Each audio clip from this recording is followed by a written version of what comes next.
Merry Christmas, everybody, and welcome back to From the Crypt. I'm Derek, and today I am talking about a Christmas classic, a mainstay in my household, if you will. And no, it's not Home Alone, nor National Lampoon's Christmas Vacation, or Lethal Weapon, or Batman Returns. None of those. Today, I am talking about the uncut version, specifically, of Silent Night, Deadly Night from 1984, directed by Charles E. Sellier Jr. Okay, I am going to be talking spoilers. As I said, this movie's been out for 40 years this year. So, it's been out for a while. You've had your time. Now, let's move into a super quick plot synopsis. A man is traumatized after witnessing his parents murdered by Santa Claus as a boy on Christmas Eve. Okay. Makes sense so far. Who's in Silent Night, Deadly Night? Now, we have Robert Brian Wilson as 18-year-old Billy, Danny Wagner as 8-year-old Billy, Jonathan Best as 5-year-old Billy. That's the last of the Billies, I promise. Lillian Chauvin as Mother Superior, and the always awesome Linnea Quigley as Denise. Okay. So, what's good about Silent Night, Deadly Night? Now, as an 80s slasher fanatic, because, DC, do you see? I love 80s slashers. This movie has everything. It has the not great music, or at least the music that has not aged well at all. Practical effects, some not so good acting, and just a healthy dose of cheese just to get you through the day. Everything a growing slasher fan needs. Now, next. I think it makes perfect sense and is explained very good why Billy is completely batshit crazy. If I witnessed a traumatic event such as my parents being killed when I was a child on Christmas Eve by Santa Claus, that would fuck me up in the head to the point where I would need psychiatric help. Who wouldn't?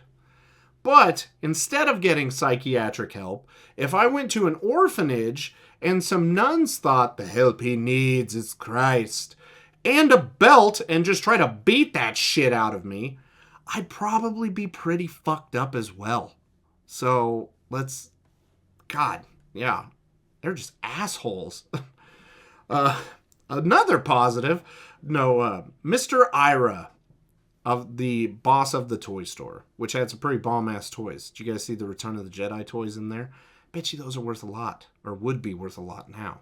He seemed like a really cool boss, because after the holidays, after the store closes on Christmas Eve, he's like, "It's over!" And then he busts out the booze, and then keep in mind, he knows Billy is a minor. Like, "Here you go!" Where was this boss when I was 18? That's all I've got to say. Our boy Billy, he stops a woman from being attacked by a dude. Piece that one together. I don't know if I could say that and be okay on YouTube or not. He stops an act being committed on a woman by a man, and also in the process shows this motherfucker is strong as fuck. He just, naughty. Billy is also, while he's been in the orphanage, been training with Jeremy Renner because he is a fucking regular Hawkeye. Just using the fucking shoots that one girl through with the bow and arrow. Now, I can't remember exactly what I said because my brain doesn't store stuff that long. But Linnea Quigley, she's awesome in literally everything. She was in Nightmare on Elm Street 4, which some people may not even realize that because you couldn't really see her. You could see other parts. But she is in Return of the Living Dead, which is just, I love that movie so much. So anything Linnea Quigley is in, I'm all for. And I'm not going to explain the reason why, because you all probably know already. But, so her being in the movie is awesome, and I thought her kill was really good too, just being shoved up on a mounted deer head. Awesome. All in all, I guess what I'm trying to say next is the kills were solid. Not amazing by any means, not groundbreaking or just like, oh my god, you got to watch this just for this kill. But they're solid and they're practical. So that always gets thumbs up from this guy. Because, I mean, my favorite subgenre of horror is slashers. And lastly, I love the fact that this movie did have an uncut version. So then that way we could see more of the kills happening, because the MPAA they edit movies down to nothing. Like, look at Friday the 13th 7, Friday the 13th 8. Fuck. It was Nightmare. I can't remember. Nightmare on Elm Street 5. That was the one I was trying to think of. They just get edited out. So the fact that this had an uncut version was awesome. But we'll segue into what's bad about Silent Night, Deadly Night. I don't like the fact that it's not even like lightly you can tell that when it switches from theatrical to uncut. The footage from the uncut is just of a much poorer quality, and it looks just hideous. So I wish there could be a version where they like fix that, soup it up, make it not so jarring, because it goes from like looking good to then it looks like it's going from a DVD to a VHS that's been taped over like 5 separate times, and the tape's starting to like, why are you get a new tape? That's what it looks like. Now, the victim of the attack that I referenced and made a big thing about earlier, she calls her hero crazy. What the fuck is up with that? Like, so he killed that douchebag. The world is a better place for it, because he wasn't just going to do that to you. There was going to be others in the future. Trust me. Lastly, Mother Superior in this movie, it's kind of like a wrestling thing, because she's not a bad actor by any means, but I hate her. So she is definitely a heel in this movie. So she does a good job in that. She's a raging bitch. And out of everybody in this movie that Billy killed, she deserved it the most. But then unfortunately didn't get it.